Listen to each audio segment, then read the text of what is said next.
Aquest proper diumenge, a la carretera de les Aigües, a la mítica carretera de les Aigües, al Parc de Collserola, se celebrarà la tercera edició de la cursa solidària AFNE. La cita, diumenge a 2:15 del matí. AFNE, recordem, és l'Associació de Famílies de Nens i Nenes d'Etiòpia. Es tracta d'una cursa solidària de muntanya de 5 quilòmetres. El lema de la cursa d'aquest any, d'aquesta tercera edició, és Córrer per tenir aigua. Saludem a Esports en Xarxa a la coordinadora d'AFNE, Teresa Pont. Què tal? Benvinguda a Esports en Xarxa. Bon dia, bon dia. Tot preparat per diumenge? Tot preparant, corrent ja com si haguéssim començat nosaltres ja. La gent que no para de trucar, però les inscripcions ja estan tancades. A veure, sí, s'han tancat aquest matí a les 8, em penso, s'havien de tancar ahir, però han tancat avui a les 8. En aquest moment tenim 289 inscrits i un munt de gent que s'està quedant sense poder-ho fer online, però que ja saben que ho poden fer el mateix diumenge. Allà hi haurà un taulell de recollida de dorsals i noves inscripcions, i serà de 8 a 9, perquè si la cursa comença a les 9:30, doncs de 8 a 9 podran inscriure's encara en allà. Per tant, tota aquesta gent que està trucant, que vol participar, que vol ser solidària amb la causa, pot anar diumenge a la carretera de les Aigües i participar. Que es llevin ben d'hora, que arribin allà a les 8 del matí, però tothom que ara està trucant i se'ls diu, escolta, més que les inscripcions estan tancades, podran participar, podran gaudir d'aquest dia. Exacte, jo que voldria puntualitzar una cosa. Concretament, la meta, la sortida, està a la plaça Mireia. Llavors ens enfilem, que està cap a la banda d'Esplugues, pujant per darrere el Club Tenis Diagonal, que hi havia abans. Correcte. I llavors allà sí, sortim, és una cursa circular, pugem per la carretera de les Aigües, al mirador dels Xiprers, anem, abans de creuar Vallvidrera hi ha un corriol, pugem el corriol fins dalt de tot de l'ermita petiteta que hi ha de Santa Maria de Collserola, i es baixa per darrere Sant Pere Màrtir per tornar a arribar a la plaça Mireia. El lema d'aquest any, abans ho destacàvem, és Córrer per tenir aigua. Efectivament.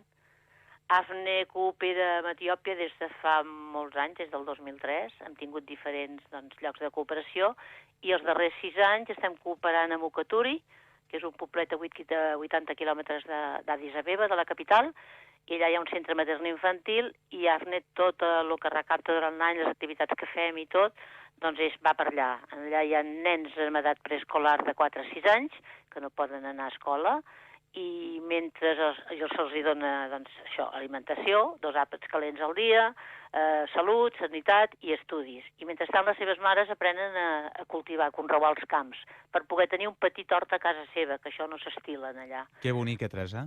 Molt, és molt bonic. A més, t'ho prometo que fa 3 anys que ho fem, i el dels pous ja portem 2 anys. El que passa que l'any passat es va córrer per cosir i allà vam fer un taller de costura, saps? I aleshores vam comprar 2 màquines de cosir, vam muntar un taller de costura en allà, una solidària modista d'aquí se'n va anar i els ha ensenyat a cosir les mares, i ja es fan els uniformes, els davantals, les robes, tot s'ho fan elles.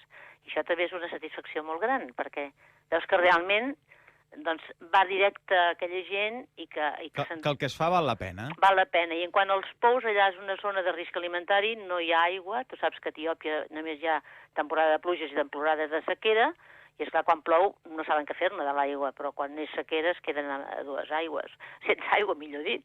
I aleshores aquella zona, concretament, la capa freàtica està a 8-10 metres. Aleshores els hem ensenyat com muntar i fer un pou sense gasoil ni sense electricitat, evidentment, aquells del temps dels nostres besavis, de politxa, però això no té cap mena de manteniment, perquè no s'espatllen. I de cada pou, que ens costa uns 1.000 euros cada pou, se n'abasteixen, tenen aigua tot l'any 5 famílies. Tu calcula unes 30 persones.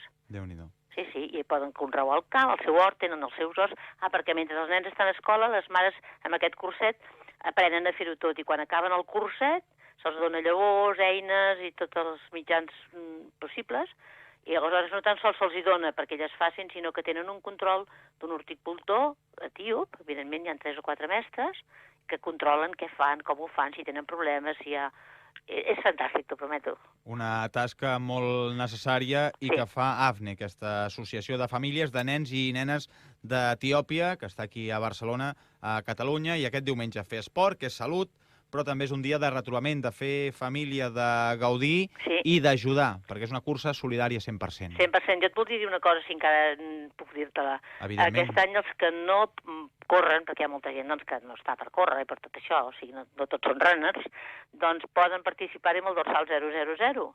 Aleshores, entre tots els que facin la seva aportació amb un número de compte que està a la nostra pàgina web, doncs opten a un pou de xocolata. Sortegem un pou de xocolata perquè ens ajudin a omplir-lo també, o sigui, un pou simbòlic. Que també és maco. Sí, també és bonic, i també hi ha molta gent amb el dorsal 000, o sigui que també col·laboren a la seva manera. Avne.org, avne.org, aquesta és la web de l'associació Avne, i aquest diumenge, a partir de 2:15 del matí, a la carretera de les Aigües, al parc de Collserola, aquesta tercera cursa solidària corre per tenir aigua. N'hem parlat de tot plegat amb la Teresa Pont, que és coordinadora d'Avne. Teresa, moltíssimes gràcies, bona feina i molta sort. Moltes gràcies a vosaltres. Esport adaptat en xarxa.